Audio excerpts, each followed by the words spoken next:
Was Brown here today, and do you expect him to play more?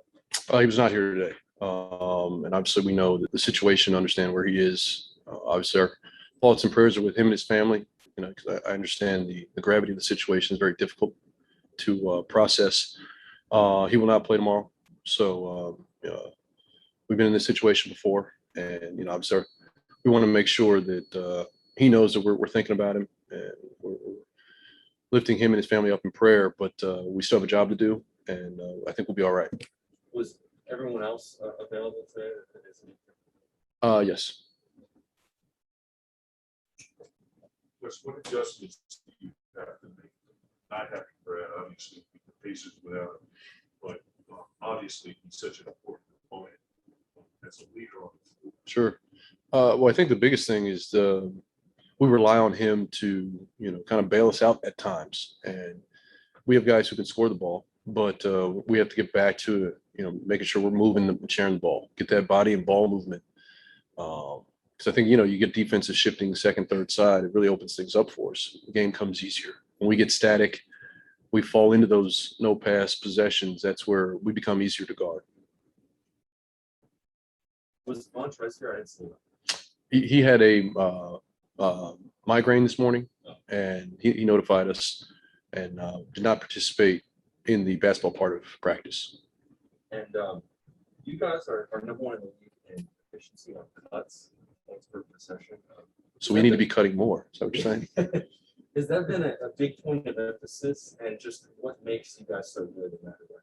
Just the spacing dynamic. I mean, we kind of hammer that away, and I think it's still something we have to chip away at.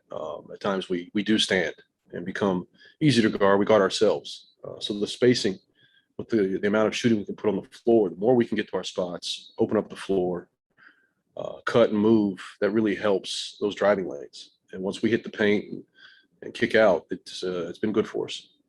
And we've asked you a lot about that. It's up to show up in some of these games. The other night, it seemed like a lot of guys weren't shooting well. But Trez got going in the first half, and Kuz got going in the second half. Is it kind of is the depth to the point where you just need kind of like a handful of guys to get going? And you guys can know something. Yeah, I think so. I mean, I think we've talked about that being a huge asset for us, that it's not all on one guy, and nor should it be.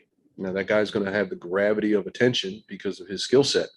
But the fact that we've got multiple guys who at any moment can step up and make plays gives you a lot of options, gives you a lot of comfort knowing, you know, even when a guy doesn't have a game, shots aren't falling.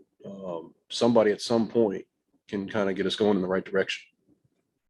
Wes, knowing you like I know you for 100 years, it seems like, I know that you don't believe in the concept of the trap game because, you know, it's an 82 game schedule. You have the approach of one game at a time, but Orlando is the type of team that they are young, they are talented. What are your concerns about this game? Well, they're hungry and they're playing hard. I mean, it's not, you know, with any team, you got to have a healthy respect for your opponent and understand what you're walking into. Obviously, we're down a few bodies, so that's of concern. But that's about us. And I think if we continue to just, you know, how are we approaching this game? Where are we mentally? And if we're in the right place, you know, physically, mentally, then I think we'll be fine. What do you think the last game against Cleveland, in a game that way, winning in that fashion, has done for your team? You know, I said it the other night. I think it's a character win. You know, those type games where, you know, you don't play your best ball. It's not going your way. You had those lulls throughout the, you know, especially in the third quarter. We got down early in the fourth, and, you know, I think the last 6 minutes, 6+, we outscored the 19-7. So we found a way late to make plays on both sides of the ball, which is great. But we just kept plugging away. And I think that's got to be our mindset, even when it's not going well. Just stay the course, and, you know, eventually things will turn. Anything new with Donovan? He did a little bit more shooting yesterday. He shot it as well this morning. So he's moving better. But I still believe he's, you know, at best a week away.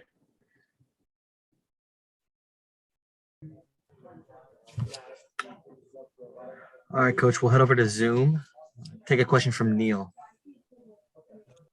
Hey, coach, it's kind of odd to have, a 5 game stretch in the season or 5 day stretch in the season where you only have one game. Have you guys been able to use this as time to implement more of your offensive and defensive playbook? And either way, where would you say percentage wise you are in terms of, fully integrating what you want to integrate? Yes and no. I mean, I think you also have to prioritize the rest because understanding what we came out of and the stretch we're about to go into. So, you would think those extra days are, hey, we got to hammer some things home. Well, you can watch a lot of film. We can walk through some things, try to implement things as we go. But just to be on our feet a lot, I think will put us at a deficit. Second part of that question, I think we're about 60%, on both ends as far as the checklist items, but it'll continue to expand, as we go. Because as we move pieces around, I think we're seeing what guys are capable of, and you add different components. Thanks, coach. Christos. Hello, coach. How are you? Good. Great. I would like to ask you, what was the biggest takeaway of the game against the Cavaliers? Speaking about your defensive effort. I thought the defense was solid. We were in drop coverage quite a bit throughout the night, and at times it was good for us. At times, we had to make adjustments. I thought the overall focus and energy was positive. The physicality was good, and the rebounding, which was a priority for us, was overall pretty good. So I was pretty satisfied with what we did defensively. Obviously, we didn't do it well enough for 48 minutes, but for the most part, especially late in the game, I was very satisfied. And about the character of your team, did you expect when the season started to have 8 wins, 3 losses in the first 11 games of the season? I'm sorry, can you repeat the question? Speaking about your character as a team, did you expect from the beginning of the season to have 8 wins and 3 losses in the first 11 games? I didn't really think about a number, to be honest with you. The priority for us was, make sure we're building habits, but also, are we competitive? Are we playing the right way? Are we playing for each other? And, I think if you do those 3 things, more often than not, you're going to have wins. I didn't come into it and say, hey, we're going to be, 8-3 or whatever after X number of games. I just like the way we've played.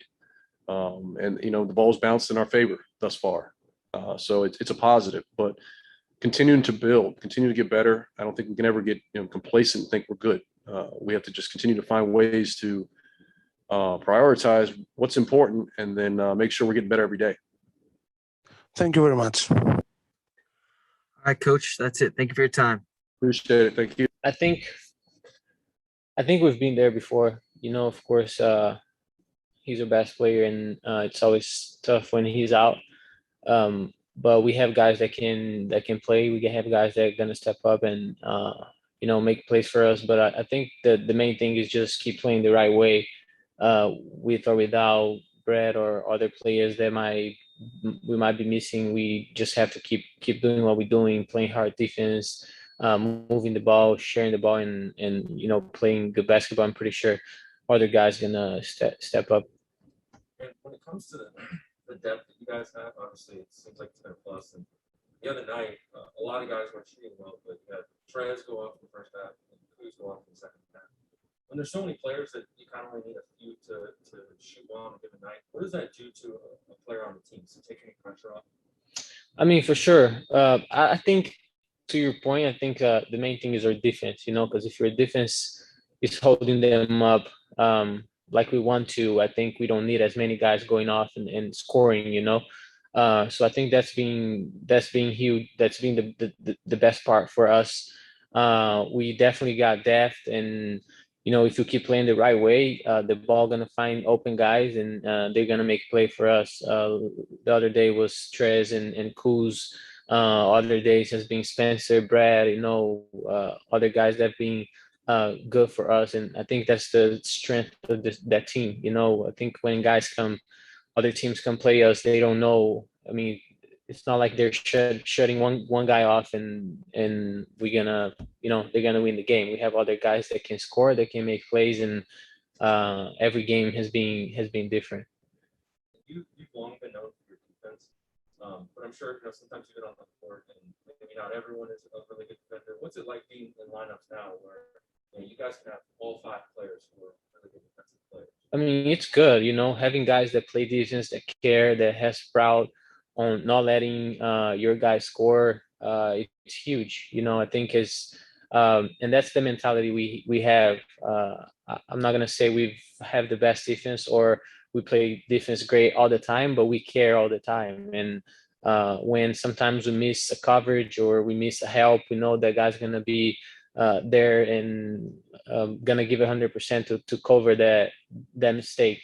So um, it is good to play with guys that care on defense and play hard. I think that's the biggest thing. Does it change your responsibilities at all when you know that the guys who left you and the right you are capable defenders and right protector behind you? Can you defend differently? Can you maybe do more or anything like that? I think it's more not having to help as much, if because sometimes you're playing and a guy goes off, and you feel like you're not guarding him, but you feel like you need to help, you need to be there, and then that's when they start moving the ball, and then your guys start getting easy shots. So I think that's the only thing I think that changed for me. But definitely give us more confidence to press the ball and to like be up on the pick and rolls, and knowing that we're gonna have help on the backside, and knowing we're gonna have Trays, a Gaff, and even Kuz protecting the rim. It give us confidence to play aggressive on defense and not be worried about getting easy baskets. And you guys are #1 in efficiency on cut plays on offense. What do you think? Coach said that means you guys should cut more. But what is that? Why do you think you guys are so good at it? What's been the key? I think it's something we've been working a lot, spacing, spacing and knowing when to cut. We know the way our team plays, and having Brad on the court, it brings a lot of attention on him. Teams are always doubling him and having 2 guys on him, and we gotta find the open space, and usually it's a cut, and finding the right cut, and also sharing the ball. It don't matter if you cut but you don't get the ball, the cut don't do anything. So I think it's just the way we play, but it's definitely been something that we are working on, and having guys cutting from the weak side, and sometimes it's the cut, sometimes it's we get a help on the cut and it's a corner 3. I think Kuzma got a couple last game, and I think it's just playing, making the right play and playing good basketball. All right, Raul, let's switch over to Zoom for some questions. We'll start with Neil. Hey, Raul. One thing I wanted to ask you about from the Cleveland game, you forced that one jump ball with Jared Allen, very much seemingly, very big differential in size. I guess where does that mentality come from for you to just, always scrap and fight no matter, how difficult the challenge may pose? I think it's just playing hard defense. I think if I remember well, the way that happened, I was on the help side, and they throw a lob for him. I kind of got into his body and end up having the jump ball. I didn't have much to do on the jump ball. I don't think I even jumped, but I'm sure that I made the right play, and not letting him score easy basket was a good play for us. And it happened. He didn't even win the tip. Clearly, you guys got the turnover. Separately, and I know you guys haven't had a super long road trip so far, but just compared to last season, is it easier for you guys to hang out as a team with hopefully less restrictions on what you guys are able to do so far early in the season? Sorry, I was doing the mic. I didn't pay attention to your question. No worries. Have you guys been able to do anything on the road as a team to try and build that camaraderie that a lot of you guys have been talking about? Yeah, we've done a couple dinners, most at the beginning of the season. I think once we start traveling and playing that many games, guys get tired, and sometimes they just want to chill in the room and not go anywhere. But we did a couple of times. I think it's nice being able to go out to dinner and know each other better off the court, and get that. that connection off court too. Thanks, Raul. Yeah. Christos.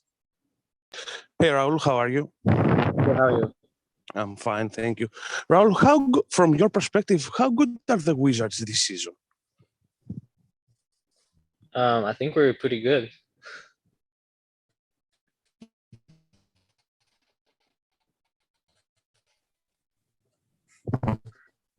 Any follow up there, Christos? I'm not. You there? And also, you have a lot of success this season, those games. You hear me? Yeah, what was your second question? Yeah, you have a lot of success during the first games of the season about the way that you close the close games. How could you explain that? I think it's just having grit. There's been a couple games where we're down most of the game and we just stick to it. Like I was saying before, we have depth, so we have guys that can step up and make plays for us in the end of the game. And it's not only Brett. You know already about Brett. He's a clutch player. He will always make plays, but this year he's making plays for other guys too. A couple games ago, he kicked out for Spencer for a 3. The last game for Kuzma. The game against Indiana, Spencer got made some huge plays at the end. So, just having guys that can do that, not only one, but having multiple guys that can do that, it's huge. And at the end of the game, it's hard for the other team, who they're going to guard and having grit and staying focused and staying aggressive to the end of the game. I think that's being the key for those close games at the end. Thank you very much. Yeah. Raul, thank you for your time.